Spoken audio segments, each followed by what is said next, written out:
Hello प्यारे बच्चों, स्वागत है आपका मेधा रीडिफाइंड में। मैं विमलेश और आज की इस वीडियो में हम लोग सॉल्व करने वाले हैं एग्जाम्पलर क्लास 11th बायोलॉजी का first chapter the living world. Hopefully आप लोग स्कूल में ये पढ़ाया जा चुका होगा, हमारे चैनल पे भी वन शॉट वीडियो पढ़ चुकी है, तो वहां से भी आप लोग पढ़ सकते हैं। और अगर आप लोगों ने एग्जाम्पलर सॉल्व करने की कोशिश की, कोई समस्या अगर आ रही है तो आपके लिए ही ये वीडियो है। आइए एक एक करके सारे क्वेश्चंस डिस्कस करते हैं, और इसके जो लास्ट में जो लॉन्ग क्वेश्चन का सेक्शन है वो हम नहीं करेंगे, उसके अलावा सारी चीजें हम लोग डिस्कस करने वाले हैं। ठीक है, स्टार्ट किया जाए। तो चलिए पहले क्वेश्चन से स्टार्ट करते हैं। फर्स्ट क्वेश्चन है, as we go from species to kingdom, है ना, हायरार्की में हम नीचे से ऊपर की तरफ जब जाते हैं, in a taxonomic hierarchy the number of common characteristics क्या करते हैं, इंक्रीज करते हैं या डिक्रीज करते हैं या सेम रहते हैं, है ना, या फिर इंक्रीज और डिक्रीज दोनों कर सकते हैं।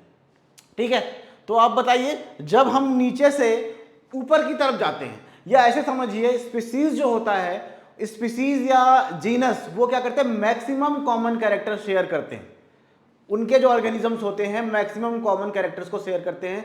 तो जब नीचे से ऊपर की तरफ हम जाते हैं तो कैरेक्टर्स डिक्रीज करते हैं, है ना, हर कैटेगरी में कैरेक्टर डिक्रीज करता है, ऊपर की तरफ जाता है।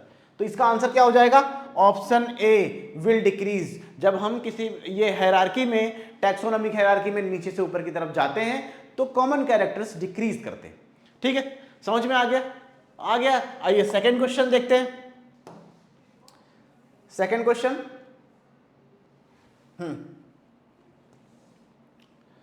सेकेंड क्वेश्चन है, which of the following suffixes used for units of classification in plants indicates a taxonomic category family, है ना।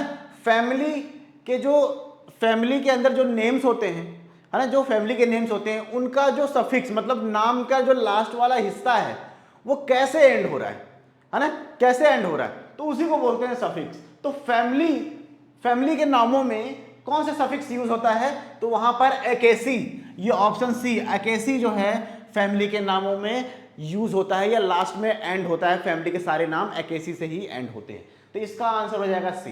ठीक है, और भी चीजें दी हुई है यहां पर, देख लो। एल्स जो है, एल्स, है ना, एल्स ऑर्डर के जो नेम्स होते हैं, ऑर्डर, उनके लास्ट में एल्स लगता है। ओनी जो क्लास के नेम्स होते हैं उनके लास्ट में ओनी लगता है। और जो किंगडम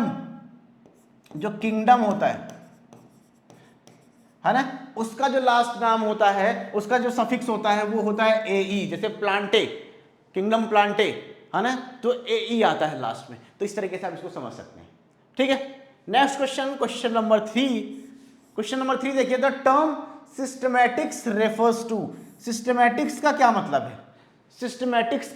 है, है ना, जब सिस्टमैटिक्स की बात होती है तो सिस्टमैटिक टर्म से आप क्या समझते हैं। ठीक है, आइए ऑप्शन से समझने का ट्राई करते हैं। Identification and study of organ system of a plants and animals. ठीक है, तो ऑर्गन सिस्टम की कहीं बात होती है क्या, ऑर्गन सिस्टम की कोई बात ही नहीं होती है। ठीक है, ये तो नहीं हो सकता। बी वाला देखिए, identification and preservation of plants and animals.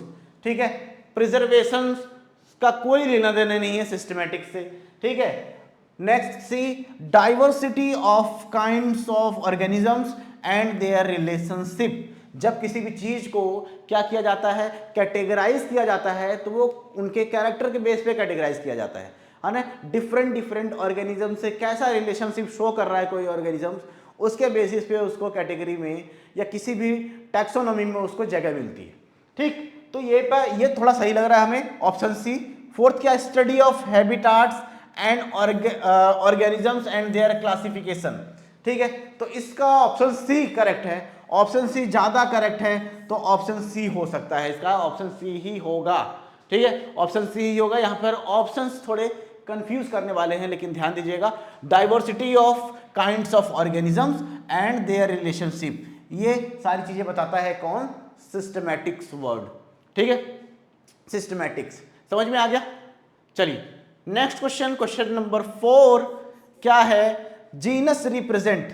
Genus जो होता है स्पेसीज से जस्ट ऊपर वाला जीनस, है ना, वो क्या रिप्रेजेंट करता है, ए एन इंडिविजुअल प्लांट्स और एनिमल्स, नहीं ये तो नहीं करता, ये तो स्पीसीज करता है ना।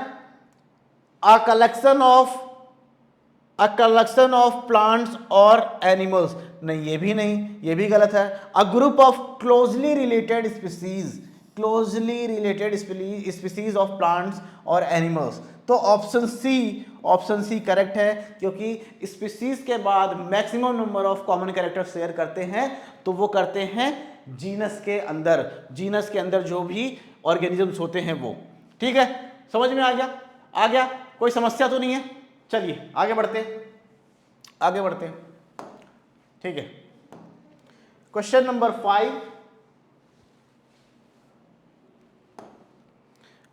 5, taxonomic unit phylum in the classification of animal is equivalent to which hierarchical level in the classification of plants. ठीक है, हम जो सेकंड कैटेगरी है, सेकंड के टैक्सोन, पहला क्या है, पहला है किंगडम, है ना। ठीक है, थोड़ी सा गलत हो गया, यहां जी आ जाएगा। पहला है किंगडम, दूसरा आता है फाइलम हम यूज करते हैं किसके लिए, एनिमल्स के लिए, लेकिन एनिमल्स के लिए और प्लांट्स के लिए फाइलम की जगह यूज होता है डिवीजन। प्लांट के लिए फाइलम की जगह यूज होता है डिवीजन, है ना। तो इसका आंसर क्या होगा, फाइलम की जगह प्लांट्स में क्या यूज होता है, क्लास, ऑर्डर, डिवीजन, फैमिली, तो यहां आ गया डिवीजन। क्या आ गया, डिवीजन। ऑप्शन सी करेक्ट है, डिवीजन। ठीक है, ठीक, आगे बढ़े। Question number 6, botanical gardens and zoological parks have, botanical garden and zoological parks, हाँ, botanical garden and zoological parks के पास क्या होता है, collection of endemic living species only.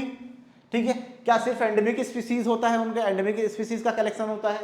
ठीक है, जूलॉजिकल गार्डन्स एंड पार्क्स के पास, है ना, collection of exotic living species only, या collection of endemic and exotic living species, या collection of only local plants and animals.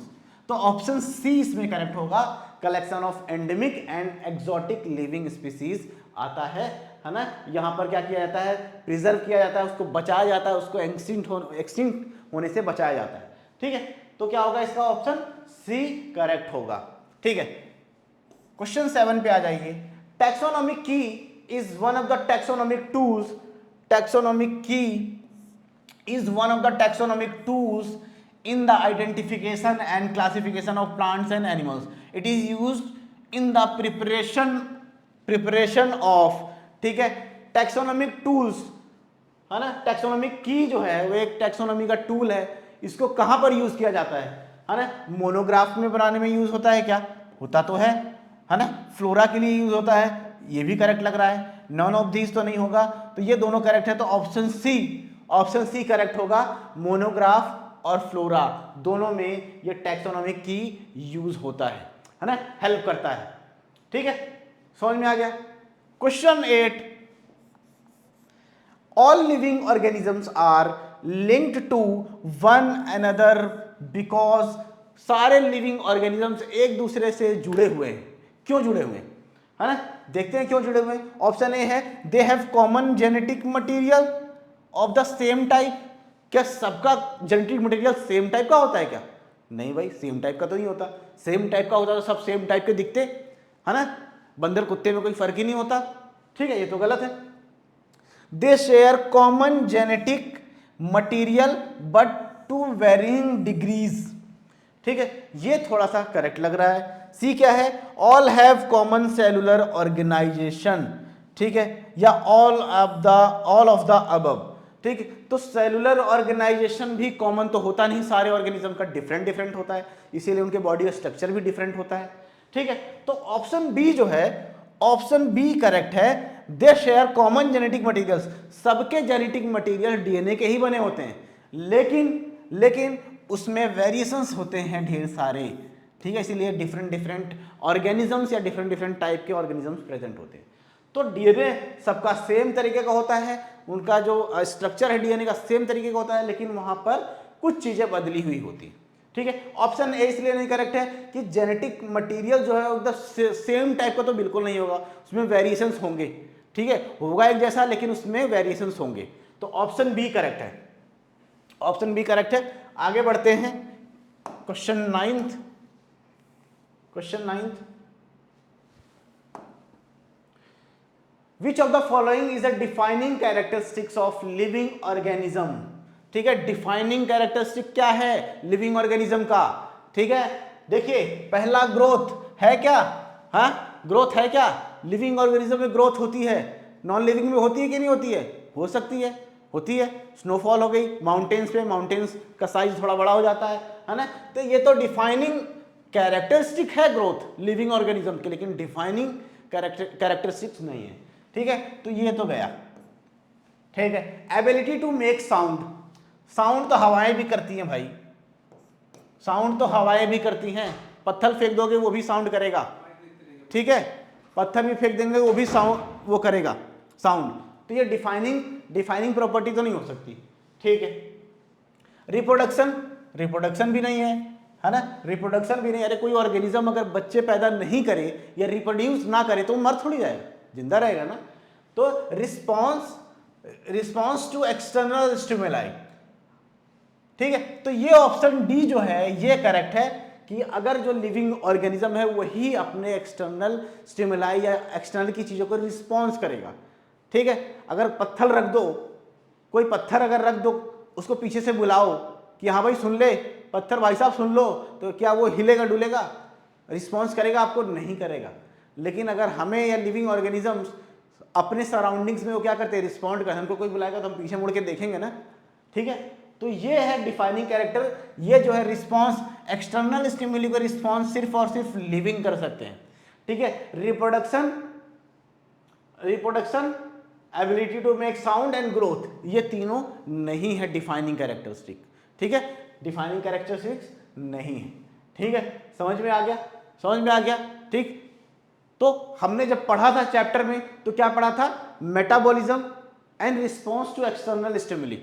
ये दो प्रॉपर्टी कैसी है, डिफाइनिंग कैरेक्टर लिविंग की। ठीक है, बाकी सब छोड़ दो, बाकी सब छोड़ दो। Option question number 10, option D इसका करेक्ट है। क्वेश्चन नंबर 10 पे आ जाते हैं, कुछ मैचिंग करनी है यहाँ पर। Family, kingdom, order, species, genus. ठीक है, यहां पर हमको सफिक्स को देख के हमको मैच करना पड़ेगा। जो हमारा सेकंड वाला क्वेश्चन था ना, तो सफिक्स को देख के हम लोग मैच करना पड़ेगा। हमने सेकंड क्वेश्चन में पढ़ा था फैमिली, फैमिली कैसे एंड हो, फैमिली का नाम कैसे एंड होता है, एकेसी। सेकंड वाला क्वेश्चन याद करिए। तो यहां पर आ जाएगा कौन सा फैमिली, फैमिली सोलेनेसी, सोलेनेसी ये हो गया। ठीक है, किंगडम, किंगडम, किंगडम प्लांटे ए ही, तो किंगडम में ये आ जाएगा प्लांटे। प्लांटे किंगडम है, एनिमेलिया, एनिमेलिया एंड प्लांटे, दो ही तो किंगडम है। ठीक है, ऑर्डर, ऑर्डर में भी हमने सेकंड क्वेश्चन में समझा था कि ऑर्डर जो है एल से एंड होता है, तो ये हो जाएगा पॉलीमोनियल्स, ये हो जाएगा पॉलीमोनियल्स। ठीक है, स्पीसीज, स्पीसीज ये ट्यूबेरोसम स्पीसीज है, ये आलू है, तो इसको एक ये स्पीसीज का नाम है, स्पीसीज से मैच करेंगे। जीनस, जीनस, जीनस क्या हो जाएगा इसका, एक बचा है थर्ड, जीनस हो जाएगा सोलेनम। क्या हो जाएगा, Solanum, Solanum tuberosum, Solanum tuberosum, ये एक नाम बन जाएगा किसका, पोटैटो का। ठीक है, समझ में आ गया। तो इस तरीके से आप सफिक्स को देख के इसको मैच कर सकते हैं बहुत इजीली, सफिक्स आपको पता होना चाहिए। ठीक, अब आ जाते हैं, हाँ तो हमने तो मैच तो कर दिया, अब आप इसमें से मैच कर लेना, जिससे मैच कर रहा है वो ऑप्शन करेक्ट हो जाएगा।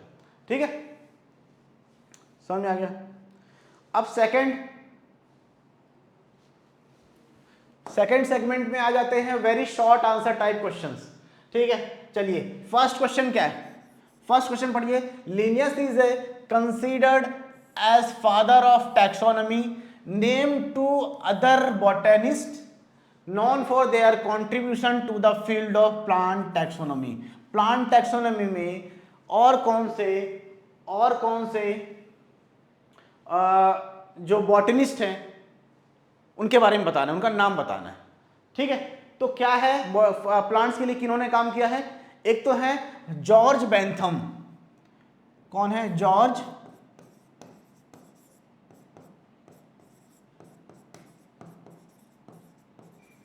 जॉर्ज बेंथम एंड जोसेफ, एक है Joseph Dalton Hooker.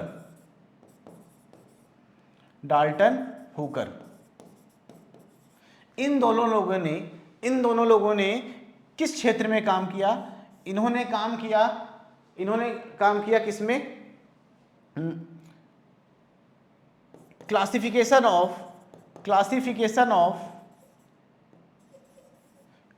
Of flowering plants के लिए इन्होंने काम किया। और जो उन्होंने अपने जो फाइंडिंग्स को इन्होंने पब्लिश किया था, वो उसका नाम क्या था? उसका नाम था जेनेरा प्लैंटेरम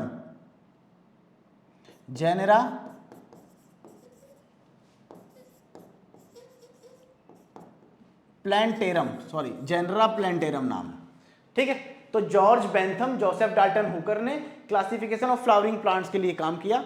ठीक है, इस क्षेत्र में, और इसकी 3 वॉल्यूम्स इन्होंने निकाली, जिसका नाम था जेनेरा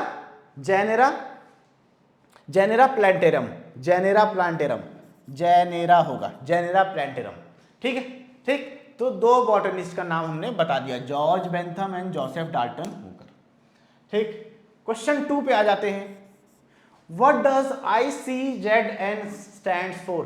ICZN का फुल फॉर्म क्या है भाई? ICZN international code of zoological nomenclature, है ना? International code of zoological nomenclature. ठीक है, एक ऐसे ही और होता है। ठीक है, एक और है ICBN। ये क्या हो जाएगा? International code of botanical nomenclature. ठीक है, ये इसका फुल फॉर्म है। ये करते क्या है?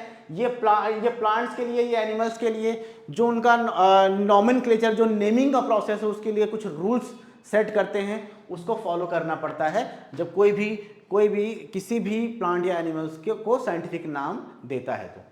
ठीक है, समझ में आ गया? क्वेश्चन 3, कपलेट इन टैक्सोनॉमिक की मीन्स। ठीक है, कपलेट क्या क्या मतलब है? टैक्सोनॉमिक की में कपलेट का क्या मतलब? कपलेट इन टैक्सोनॉमिक की मीन्स। ठीक है, टैक्सोनॉमिक की क्या होता है? टैक्सोनॉमिक की जो होते हैं वो क्या होते हैं? एक पेयर ऑफ कैरेक्टर्स होते हैं, 2 opposite contrasting pair of characters होते हैं, जिसको एक साथ रख के और अदर ऑर्गेनिजम्स को कंपेयर किया जाता है उसके बेसिस पे। तो उन कैरेक्टर्स को कपलेट भी बोला जाता है। जो कंट्रास्टिंग कैरेक्टर्स के पेयर हैं, जिसके बेस पे ऑर्गेनिजम्स को क्या किया जाता है? डिफरेंशिएट किया जाता है, कंपेयर किया जाता है। तो वो 2 पेयर ऑफ कंट्रास्टिंग कैरेक्टर्स जो हैं उनको बोला जाता है कपलेट। ठीक है, समझ में आ गया? की में क्या है?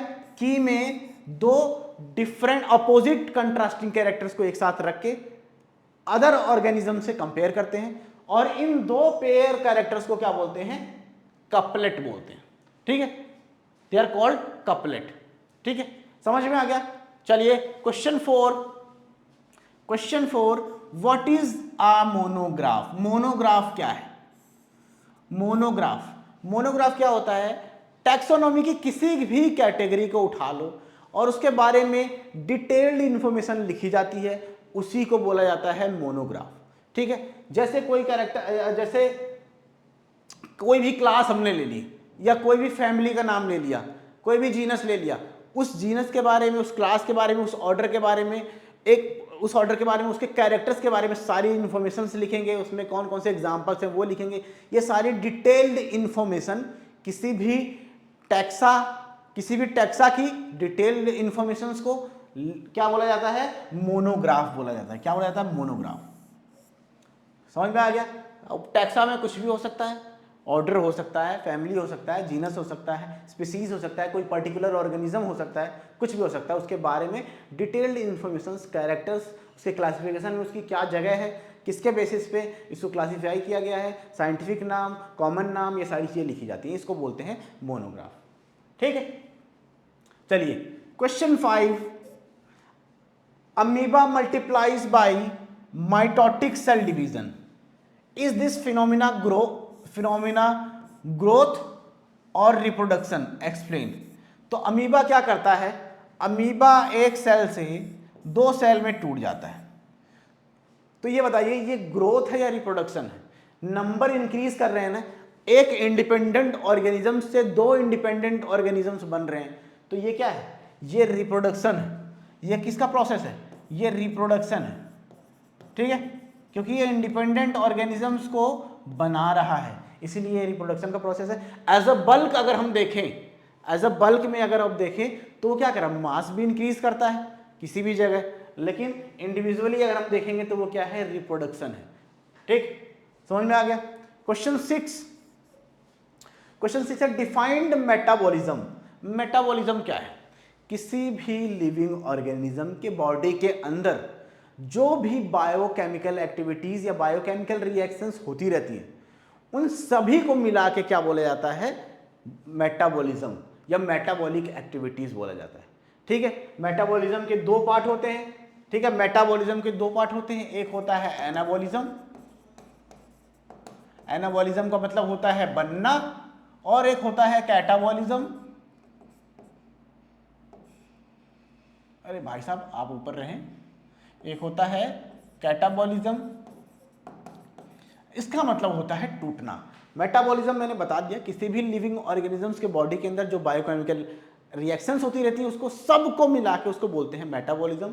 2 टाइप का होता है, एनाबॉलिज्म, कैटाबॉलिज्म। एनाबॉलिज्म का मतलब होता है टूटना, सॉरी बनना। एनाबॉलिज्म का मतलब होता है बनना एंड कैटाबॉलिज्म का मतलब होता है टूटना। ठीक है, अब इसको मैं एग्जांपल से समझा देता हूं। जब प्लांट फोटोसिंथेसिस करता है तो कार्बोहाइड्रेट बनता है, तो ये क्या हो गया, ये कौन सा, ये जो रिएक्शन है ये कैसी हो गई, ये एनाबॉलिक रिएक्शन हो गई, एनाबॉलिज्म है। और जब रेस्पिरेशन होता है तो ग्लूकोज का मॉलिक्यूल टूटता है, ब्रेक करता है, तो वो जो केमिकल रिएक्शन है वो कैसा है, कैटाबॉलिज्म है ना, कैटाबॉलिक रिएक्शन है। और इन दोनों रिएक्शंस को मिला के और इस तरह की सारी रिएक्शंस को मिला के बॉडी के अंदर वो क्या बनता है, उसको बोला जाता है क्या, उसको बोला जाता है मेटाबॉलिज्म। क्या बोला जाता है, मेटाबॉलिज्म। ठीक, समझ में आ गया, आ गया। चलिए आगे इस सेगमेंट का last question, which is the largest botanical garden in the world, name a few well non botanical garden. ठीक है, तो लार्जेस्ट बोटेनिकल गार्डन, पहले मैं सब रब कर देता हूं। ठीक, लार्जेस्ट बोटेनिकल गार्डन जो है, हम क्वेश्चन 7 कर रहे हैं, लार्जेस्ट बोटेनिकल गार्डन का नाम है क्या, रॉयल बोटेनिकल गार्डन। क्या नाम है, रॉयल बोटेनिकल गार्डन।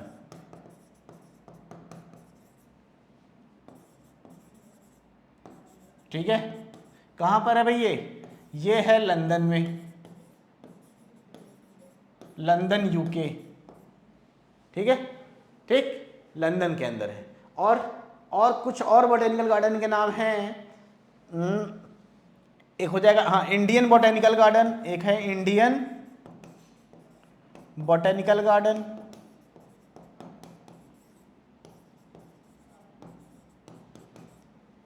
ठीक है, ये सब लार्जेस्ट हो गया। ये इंडियन बोटेनिकल गार्डन, ये है कोलकाता में।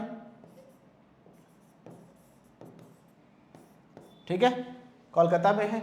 और एक है नेशनल बोटेनिकल इंस्टीट्यूट, एक है नेशनल बोटेनिकल इंस्टीट्यूट, ये है लखनऊ। ये कहाँ है, ये लखनऊ में है। कहाँ पर है, लखनऊ, उत्तर प्रदेश की राजधानी लखनऊ। ठीक है, और ये कोलकाता में है। कोलकाता कहाँ पर है, वेस्ट बंगाल में, वेस्ट बंगाल में। ठीक है, 3 नाम काफ़ी हैं। सबसे बड़ा कौन सा है, रॉयल बोटेनिकल गार्डन जो लंदन में है। ठीक, समझ में आ गया। तो आ जाते हैं अब नेक्स्ट सेक्शन में, कौन सा है, short answer type questions, short answer type questions. ठीक है, शॉर्ट आंसर टाइप क्वेश्चंस। तो इसमें फर्स्ट क्वेश्चन है a ball of snow when rolled over snow increases in mass, volume and size, ठीक है। is this comparable to the growth as seen in the living organisms? why? ठीक है, ठीक। एक बर्फ का रोल है, गोला है, बर्फ के ऊपर वो क्या कर रहा है, रोल कर रहा है। तो रोल करता है तो वो और भी स्नो को अपने में चिपकाते हुए वो अपने वॉल्यूम को बढ़ाता जाता है। तो क्या ये ग्रोथ है? अगर ग्रोथ है तो इसको क्या हम कंपेयर कर सकते हैं जो लिविंग में ग्रोथ होती है? नहीं। जो नॉन लिविंग में ग्रोथ होती है, जैसे जो ये क्या है, ये स्नो का वो बॉल है, इसके अंदर जब ग्रोथ होगी तो स्नो जो है वो बाहर ही चिपकते जाएंगे ना, बाहर की सरफेस पे चिपकते हुए ग्रोथ करेंगे। ऐसे इस तरीके से बाहर जो है बर्फ चिपकती जाएगी और इसका साइज बड़ा होता जाएगा, वॉल्यूम बड़ा होता जाएगा, ठीक है। ये ग्रोथ है, ठीक है, जो नॉन लिविंग में होती है। लेकिन लिविंग की ग्रोथ कैसी होती है? कोई अगर लिविंग ऑर्गेनिज्म है तो उसकी सिर्फ ऊपरी बॉडी पे ग्रोथ नहीं होती, ग्रोथ इंटरनल होती है, अंदर से ग्रोथ होती है, ठीक है। अंदर से, बॉडी के अंदर से ग्रोथ होती है लिविंग के अंदर, और नॉन लिविंग के अंदर ऊपर से ग्रोथ होती है ना, बाहर की तरफ से ग्रोथ होती है। ये याद रखना, ये डिफरेंस है। और यहाँ पर ग्रोथ डिफाइनिंग प्रॉपर्टी नहीं है, आप लोगों को पता ही है, ठीक है। समझ में आ गया? Question 2, in a given habitat we have 20 plants species and 20 animal species, should we call this as diversity और बायोडाइवर्सिटी? Justify your answers. तो किसी एक जगह पे 20 प्लांट की स्पीसीज है और 20 एनिमल की स्पीसीज है, एक साथ रखी हुई है, एक साथ हैं, मतलब एक साथ जी रही हैं, ठीक है। तो क्या उसको बायोडाइवर्सिटी बोलेंगे? बायोडाइवर्सिटी की डेफिनेशन क्या है? बायोडाइवर्सिटी की डेफिनेशन क्या है कि डिफरेंट काइंड ऑफ ऑर्गेनिज्म जब किसी एक जगह पे एक दूसरे के साथ, एक दूसरे के रिलेशन में रहते हैं, ठीक है। कोई किसी से पे डिपेंडेंट है, कोई किसी को खा रहा है, कोई किसी का भोजन बन रहा है ना। तो इन सब एक दूसरे से रिलेटेड वे में अगर किसी एक पर्टिकुलर एरियाज पे कितने भी ऑर्गेनिजम्स हैं तो उनको क्या बोला जाता है? बायोडाइवर्सिटी से उसको हम उसको बोल सकते हैं, बायोडाइवर्सिटी बता सकते हैं कि यहाँ पर बायोडाइवर्सिटी स्टेब्लिश है या प्रेजेंट है।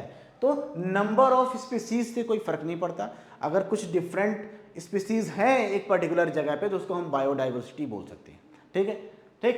तो यहाँ पर भी हम इसको बायोडाइवर्सिटी बोल सकते हैं। क्यों बोलेंगे? क्योंकि डिफरेंट काइंड ऑफ ऑर्गेनिजम्स एक जगह पे रह रहे हैं, डिफरेंट लाइफ फॉर्म्स एक जगह पे रह रही हैं, ठीक है, ओके। चलिए question 3, international code of botanical nomenclature ICBN has provide a code for classification of plants, ठीक है। Give hierarchy of units of classification botanists follows while classifying plants and mention different suffixes used for their units।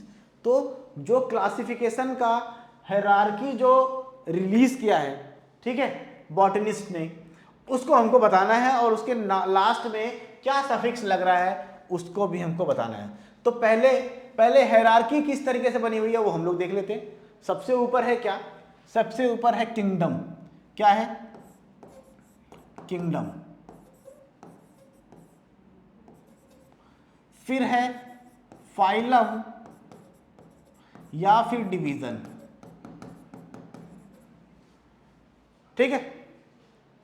फिर है class, फिर है order, और फिर है family, फिर है जीनस, एंड लास्ट में आता है स्पीसीज। लास्ट में आता है स्पीसीज, ठीक है, ठीक। तो ये ऑर्डर है, ये हायरार्की ऑर्डर है या ये कैटेगरी है, इस तरीके से बनी हुई है, ठीक है। तो किंगडम का तो कोई सफिक्स है नहीं है। प्लांटे जब आता है तो प्लांटे में आ जाता है आपका AE आ जाता है ना। ऐसे दो ही तो इसमें है, एक प्लांटे एक एनिमेलिया, तो इसमें कोई पर्टिकुलर सफिक्स नहीं, ठीक है।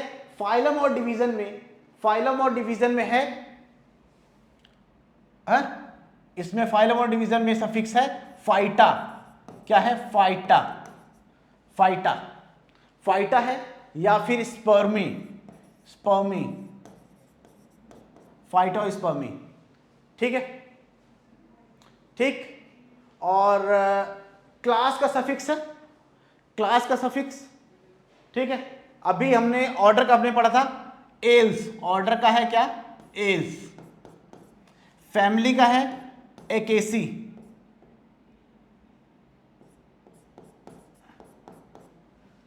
ठीक है, एकेसी, ए सी ई ए ई, एकेसी, ठीक है। जीनस का कोई भी सफिक्स नहीं होता है और स्पीसीज का कोई भी पर्टिकुलर सफिक्स नहीं होता है, ठीक है। क्लास का होता है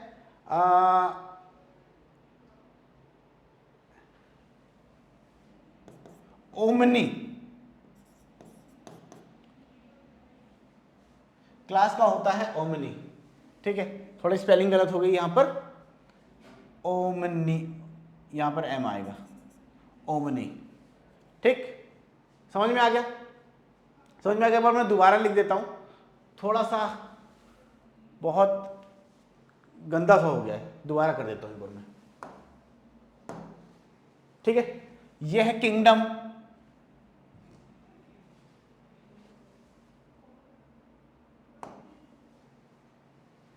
ठीक है। किंगडम का कोई पर्टिकुलर नहीं होता है, किंगडम का कोई पर्टिकुलर नहीं होता है, तो इसको हम प्लांट के लिए ए ई लगाए तो ए ई बोल सकते हैं। फाइलम या डिवीजन, फाइलम होता है क्या, फाइटा, फाइटा या फिर स्पर्मी, या फिर स्पर्मी, ठीक है। और उसके बाद होता है क्लास, क्लास का याद नहीं आ रहा है अभी, मैं याद करके लिखता हूं। और इसके बाद ऑर्डर, ऑर्डर आ जाता है एल्स, और उसके बाद है फैमिली, फैमिली आ जाता है AKC,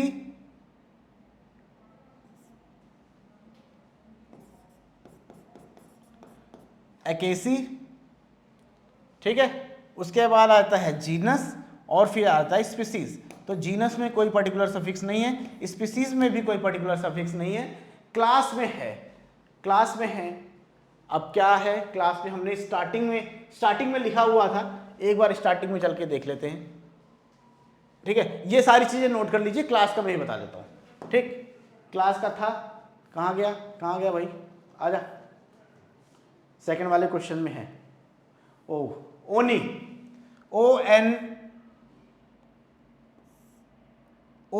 A E, O N A E, O N A E, ठीक है। ओ एन ए ई, ठीक है। कौन सा क्वेश्चन था,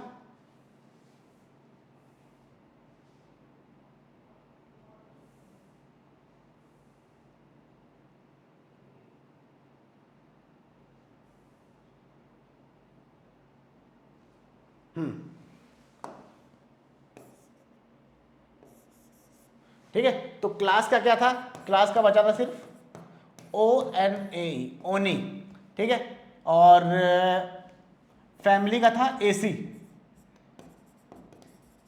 फैमिली का क्या था एसी, एसी, एकेसी नहीं, मैंने एकेसी पढ़ दिया था, एसी होगा ये, एसी ई ए ई, एसी। बाकी सारी चीजें मैंने पहले बता दी, ठीक है। जीनस और स्पीसीज में कोई पर्टिकुलर सफिक्स नहीं लगता, ठीक है, वहां चेंज होता रहता है। क्वेश्चन 4 देखते हैं, a plant species shows several morphological variations, ठीक है। एक जो प्लांट स्पीसीज होती हैं कई सारी मॉर्फोलॉजिकल वेरिएशंस शो करती हैं in response to altitudinal gradients when grow under similar conditions of growth. The morphological variation disappear and all the variations have common morphology. What are these variants called? ठीक है, बहुत लंबा question हो गया। A plant species shows several morphological variations in response to altitudinal gradients. When grown under similar conditions of growth, the morphological variation disappear and all the variants have common morphological. What are these variants called? ठीक है, ठीक। ठीक है। तो जब हम plants को different different climatic conditions में ग्रो करते हैं तो वो डिफरेंट डिफरेंट कैरेक्टर्स में डेवलप होते हैं। क्यों डेवलप होते हैं? क्योंकि वो कोई भी लिविंग है वो क्या करेगा, अपने एक्सटर्नल एनवायरनमेंट में क्या करेगा, रिस्पॉन्स करेगा। तो एक्सटर्नल एनवायरनमेंट से कंटिन्यूसली रिस्पॉन्स करते रहते हैं प्लांट्स एंड एनिमल्स, तो उसी के बेस पे उनका कैरेक्टर्स भी डिटरमाइन होता है। तो डिफरेंट डिफरेंट कंडीशंस में डिफरेंट कैरेक्टर्स डेवलप हो जाता है। लेकिन जब कभी कभी क्या होता है कि कुछ प्लांट्स को जब हम सेम कंडीशंस प्रोवाइड करते हैं तो उनमें जो मॉर्फोलॉजिकल वेरिएंट्स हैं वो भी क्या हो जाते हैं, कॉमन हो जाते हैं। The morphological variations disappear and all the variants have common morphology, all the variants have common morphology. ठीक है, what are these variants called? तो इन वेरिएंट्स को क्या बोला जाता है? ठीक है, इनकी मॉर्फोलॉजी जो है सेम है, तो इनको क्या बोला जाएगा, क्या नाम दे सकते हैं इसको, है ना? तो एक हमने 10th में पढ़ा था ना, 10th में पढ़ा था हमने, क्या पढ़ा था, होमोलोगस कैरेक्टर्स। ठीक है, और क्या बोल सकते हैं इसमें,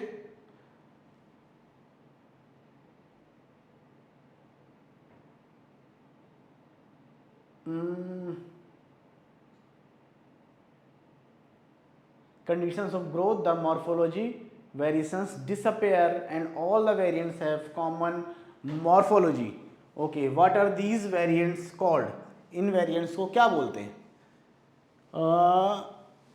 अब कोई पर्टिकुलर नाम होगा वो भी मुझे याद नहीं आ रहा है, कॉमन कैरेक्टर शो कर रहे हैं, तो अभी अगर देखते हैं लास्ट तक याद आता है तो मैं बता देता हूँ। ठीक है, ठीक, चलिए आगे बढ़ते हैं। Question 5,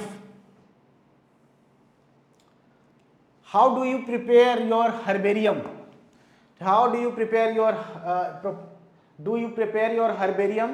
On herbarium seeds, what are the different tools you carry with you while collecting plants for the preparation of a herbarium? What information should a preserved plant material on the herbarium sheet provide for taxonomical studies? जब herbarium बनाते हैं तो क्या क्या चीज़ों की जरूरत होती है?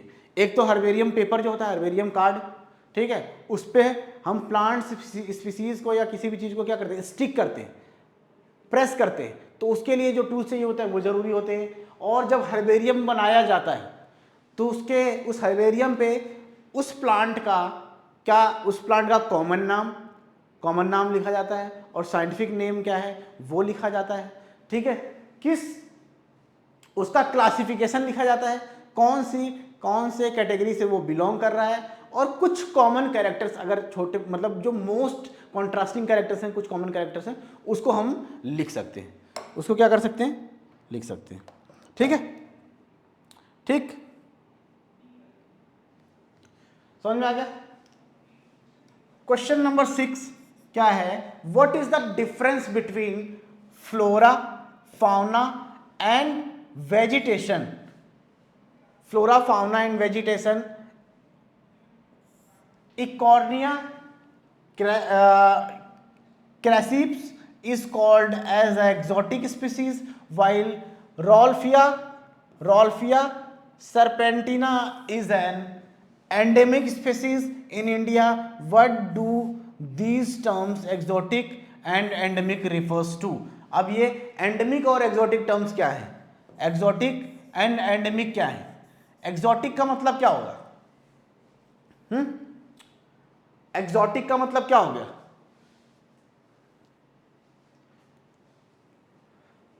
एक्सोटिक का मतलब क्या हो गया? कोई भी ऐसी स्पीसीज जो क्या है, जो किसी और जगह से लाई गई है ना, किसी और जगह से लाके किसी और जगह पे उगाई जा रही है, तो वो कौन सी स्पीसीज हो जाएगी? एक्सोटिक स्पीसीज हो जाएगी। एंडेमिक स्पीसीज क्या है? एंडेमिक स्पीसीज क्या है? जो स्पीसीज सिर्फ और सिर्फ एक ही जगह पर ढेर सारे मात्रा में पाई जाती है, ढेर सारे नंबर्स में पाई जाती है किसी एक पर्टिकुलर रीजन पे, तो उस स्पीसीज को क्या बोला जाता है? Endemic species. ठीक है, क्योंकि वो सिर्फ और सिर्फ एक ही एरिया पे पाई जा रही है, वर्ल्ड के किसी और एरिया पे नहीं पाई जाती। और एक्सोटिक स्पीसीज क्या है? जो जो यहाँ की नहीं है लेकिन बाहर से लाके वहां पर उसको क्या किया जा रहा है, उगाया जा रहा है, तो वो कैसी हो जाएंगी, एक्सोटिक स्पीसीज। समझ में आ गया, समझ में आ गया। Question 7th, a plant may have different names in different region, ठीक है, ऑफ द कंट्री और world, how do botanist solve this problem. एक प्लांट का नाम डिफरेंट डिफरेंट कंट्री और डिफरेंट डिफरेंट रीजन्स में डिफरेंट डिफरेंट हो सकता है, ठीक है। हम आम के पेड़ को यहाँ आम बुलाते हैं, तो किसी और जगह कुछ और मैंगो, अब अमेरिका वगैरह मैंगो बोला जाता है और साउथ में कुछ और बोला जाता होगा, ठीक है। लेकिन इस प्रॉब्लम को कैसे सॉल्व किया गया, इस प्रॉब्लम को सॉल्व किया गया एक स्टैंडर्ड नाम देके, है ना, जिसको नॉमेनक्लेचर जो प्रोसेस है उसके अकॉर्डिंग हर एक प्लांट स्पीसीज को या हर एक ऑर्गेनिज्म को एक साइंटिफिक नाम दिया जाता है, जो पूरे वर्ल्ड में वो प्लांट या ऑर्गेनिज्म उसी नाम से जाना जाता है। तो किसी भी वर्ल्ड में कोई भी लैंग्वेज पढ़ने वाले, कोई भी लैंग्वेज को बोलने वाले, सब वो लोग अगर उस नाम को बोलेंगे तो सब हर जगह उसका उस नाम का एक ही मतलब होगा, ठीक है। तो साइंटिफिकली इसको हर कंट्री में साइंटिफिक नेम यूज किया जाता है, तो इस प्रॉब्लम को साइंटिफिक नेम के थ्रू दूर किया गया है ना, दूर किया जा सकता है, ठीक, okay. Question 8, brinjal and potato belongs to the same genus Solanum, ठीक है भाई, दोनों सेम जीनस सोलेनम से बिलोंग करते हैं, बट टू डिफरेंट स्पीसीज, ठीक है, लेकिन दोनों डिफरेंट स्पीसीज है, सेम जीनस है लेकिन स्पीसीज डिफरेंट है। What defines them as separate species, ठीक है, इनको एक सेपरेट स्पीसीज के फॉर्म में क्या डिफाइन करता है, कैसे ये सेपरेट स्पीसीज कैसे एक दूसरे से अलग होती हैं जब इतने कॉमन कैरेक्टर्स हैं, ठीक है। तो जो सेम स्पीसीज के प्लांट्स होते हैं वो आपस में क्या कर सकते हैं, ब्रीड कर सकते हैं, रिप्रोड्यूस कर सकते हैं, है ना, उसके पॉलन उसके स्टिग्मा पे जाके उसको फर्टिलाइज कर सकते हैं, ठीक है। लेकिन डिफरेंट स्पीसीज के प्लांट्स आपस में ब्रीड नहीं कर सकते, रिप्रोड्यूस नहीं कर सकते। यही एक रिप्रोडक्शन का जो प्रोसेस है, यही सेपरेट करता है सेम स्पीसीज और डिफरेंट स्पीसीज को, ठीक है।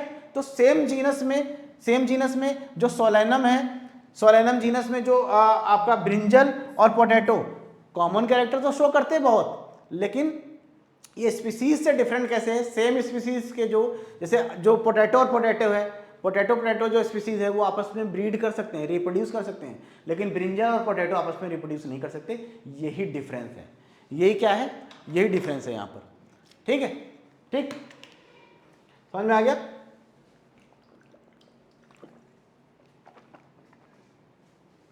थोड़े बहुत क्वेश्चन बचे हुए हैं तो अभी हम लोग कर लेंगे उसको, 1 मिनट का ब्रेक।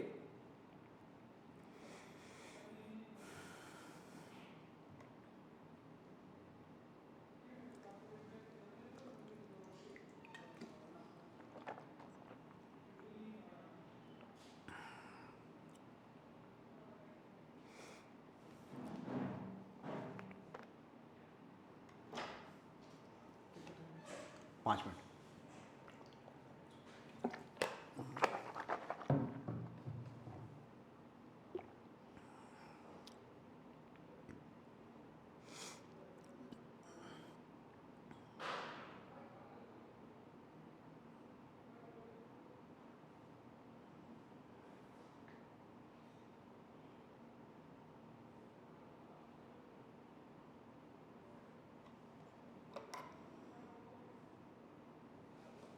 ठीक है, ठीक, नेक्स्ट क्वेश्चन पे आ जाते हैं।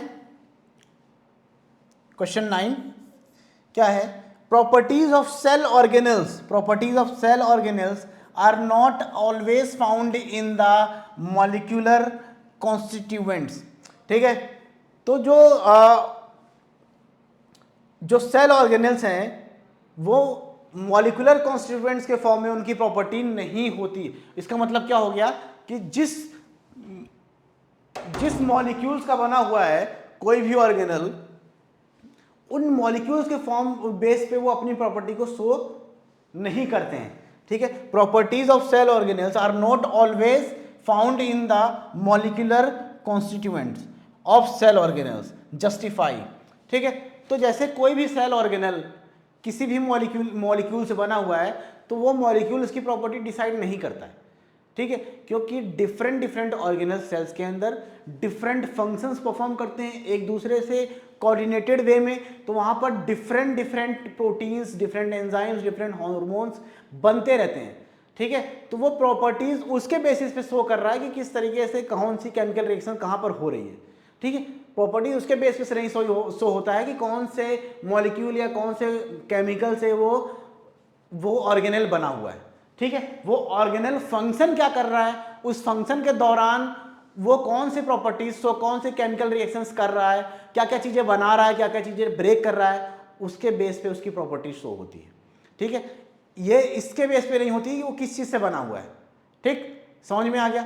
जैसे इसका एग्जांपल मैं दे देता हूं, जैसे आपने देखा हो इंसान ढेर सारे मतलब डिफरेंट तरीके होते हैं, ठीक है। सबका स्ट्रक्चर बॉडी का तो सेम है ना, सबका बॉडी का स्ट्रक्चर सब प्रोटीन के बने हुए हैं, सारे जो केमिकल स्ट्रक्चर्स है सारे सबके बॉडी का वो क्या है, सेम है, लेकिन उनके कैरेक्टर्स, उनकी आदतें, है ना, उनके अंदर जो गुण हैं और जो अवगुण है, ये सारी चीज़ें डिफरेंट होती है ना, उसके बेस पे उसको समझा जाता है और एज ए इंडिविजुअल उसको देखा जाता है कि वो कैसा है, ठीक। तो ऐसे ही ये यहाँ पर आप रिलेट कर सकते हो सेल ऑर्गेनेल के लिए।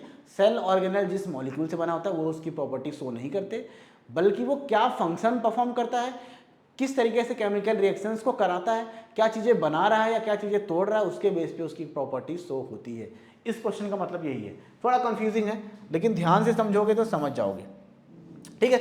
The number and kinds of organisms is not constant, the number and kinds of organism is not constant, how do you explain this statement, how do you explain this statement. जो number है ना, जो number है,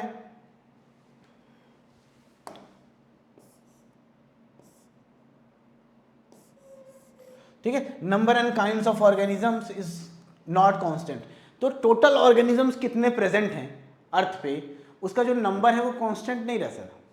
अब क्यों नहीं constant रहता, बताइए क्यों नहीं कांस्टेंट रहता, क्यों, क्योंकि जैसे कुछ ऑर्गेनिजम्स जो है एक पर्टिकुलर सीजन में ही डेवलप होते हैं। जैसे आप लोगों ने देखा होगा बारिश के मौसम में ढेर सारे कीड़े आ जाते हैं, है ना, बारिश के मौसम में ढेर सारे कीड़े मकोड़े आते हैं, जो ये फ्लाइंग कीट्स वगैरह हैं, ये सारी चीज़ें आ जाते हैं, है ना। तो ये क्या है, इंसेक्ट्स वगैरह ढेर सारे हो जाते हैं, तो ये और किसी सीजन में तो दिखते नहीं, है ना, रेनी सीजन में दिखते हैं, तो वहाँ से ये नंबर इनका इंक्रीज कर जाता है, फिर वो डिक्रीज करता रहता है, प्लस कुछ स्पीसीज जो हैं वो एक्सटिंक्ट होती रहती हैं, वहाँ से भी नंबर वेरी करता है, और कुछ नई स्पीसीज को भी डिस्कवर किया जाता है, तो इसीलिए ये नंबर कभी भी कांस्टेंट नहीं रहता, ये घटता बढ़ता रहता है, ठीक है, समझ में आ गया। तो ये यहाँ तक हमने कर लिया, ठीक है। ये लॉन्ग आंसर टाइप क्वेश्चंस हैं, ये आप लोग खुद करोगे, ठीक है। एक क्वेश्चन रह गया था, एक क्वेश्चन रह गया था, कौन सा क्वेश्चन है वो,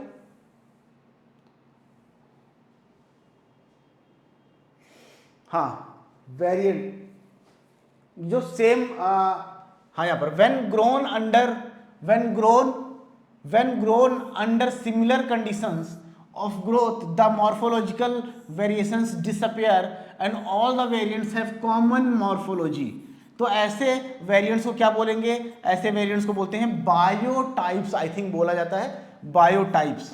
एक बार इसको आप वेरीफाई भी कर लेना थोड़ा, या मैं बता दूंगा अगली क्लास में, बायोटाइप्स होगा, बायोटाइप्स, ठीक है, क्या होगा, बायोटाइप्स, ठीक है, ओके। तो एक बार मैं इसको वेरीफाई भी कर लूंगा, अगली क्लास में अगर कुछ इसमें गलती होती तो मैं उसको बता भी दूंगा, ठीक है, ठीक। तो हमने सारे क्वेश्चंस कर लिए, लॉन्ग आंसर टाइप क्वेश्चंस हैं, वो आप लोग खुद करोगे, ठीक है। और फिर मिलते हैं अगले चैप्टर की वीडियो में।